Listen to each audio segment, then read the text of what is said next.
Hey you guys, it's me, Candace.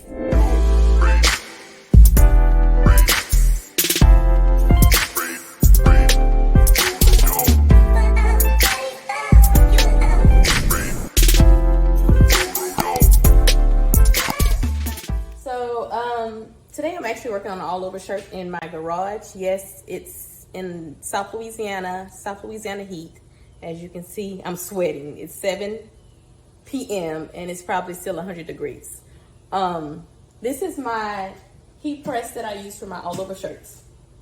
This heat press is 31 by 39, so 31 inches by 39 inches. I can heat press up to a 3 extra large shirt on here. I can do up to a 1X with one press, 2X and 3X. I just need to turn a little bit to get the edge of the sleeve. Nothing difficult, nothing hard. So I've been working on all over shirts. This here, of course, is your crafting paper that you need, because we all know that sublimation shirts bleed. So I'm gonna show you the process of how I do my sublimation shirts. So currently I'm working on a size medium shirt. I already pressed a large shirt, so you probably can see the outline of the large shirt already. So right now I'm just gonna work on the medium shirt, and I didn't worry about changing the paper on the outside because, like I said, it's a medium and I had an extra large, so it actually can fit inside the previous bleed that it already did. So right now I'm just gonna pre-press the shirt. You can lint roll it first. I don't worry about lint rolling sometimes because if it's a dark color shirt, I mean, you're not gonna see the lint marks. But right now I'm just gonna pre-press the shirt first to get any wrinkles out and to make sure the shirt is as flat as possible.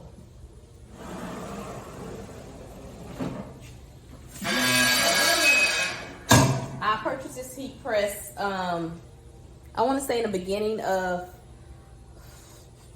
2021, last year. I purchased it off of eBay.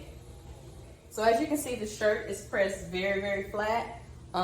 There's very, very little wrinkles left in the shirt. Very little. Let's see, maybe one right here behind here, which I'll try to smooth out as best as I can with my hand. But the main thing when you're doing all over shirts, you have to let your customers know that you will have some voided lines. And voided lines are just creases that the ink could not penetrate.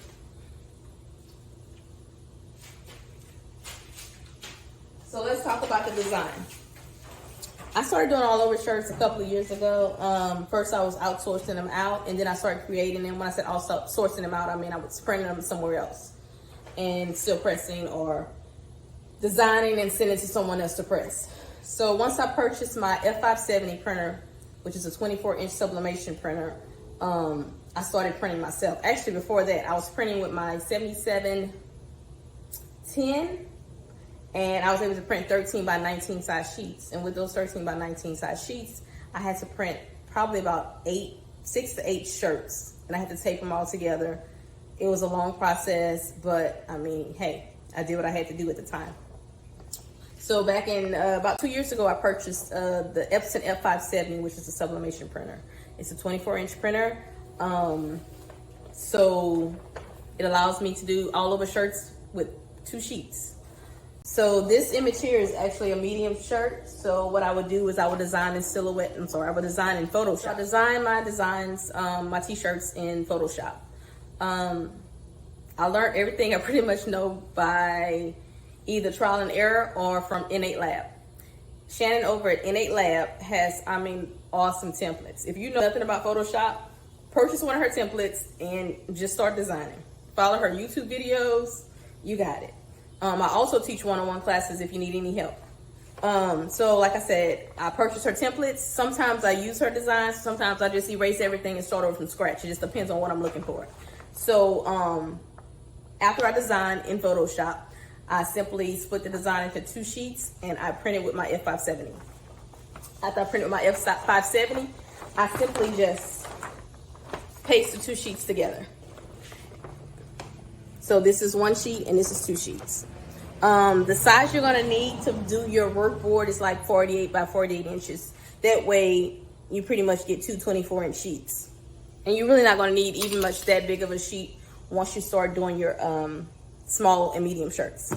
So how do I paste the 2 shirts together? This is what I use. It's spray adhesive, which can be found at Walmart. And I simply just spray it on one side of the shirt, one side of the paper, and I just tape it together. Okay, so next I'm just gonna demonstrate how do I apply the paper on top of my shirt that I'm ready to press.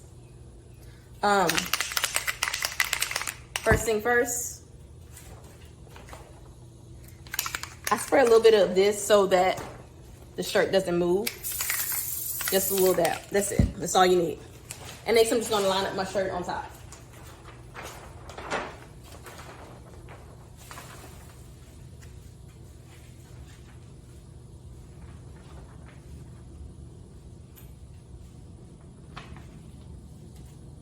I'm going to make sure all my corners are covered, all my sleeves are covered.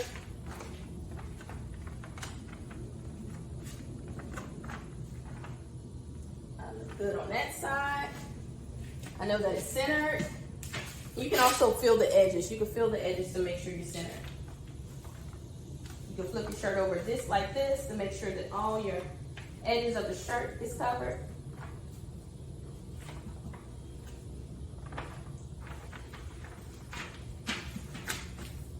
And pretty much feel. You can feel and see if you're going to hit any creases. Make sure the design is not cut off anywhere. Make sure it's edge to edge. Okay. Once you realize it's edge to edge, you just cover. Cover with more butcher paper, or you can cover with crafting paper, whatever you have. This is a previously used sheet, so I'm just gonna use this sheet on top. It's okay.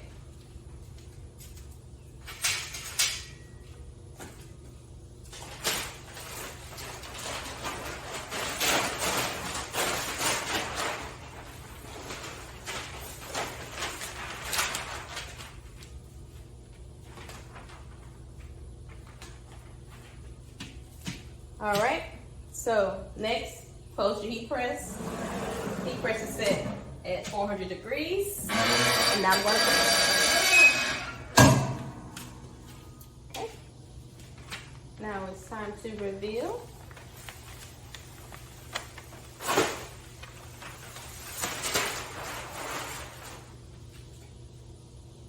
Beautiful.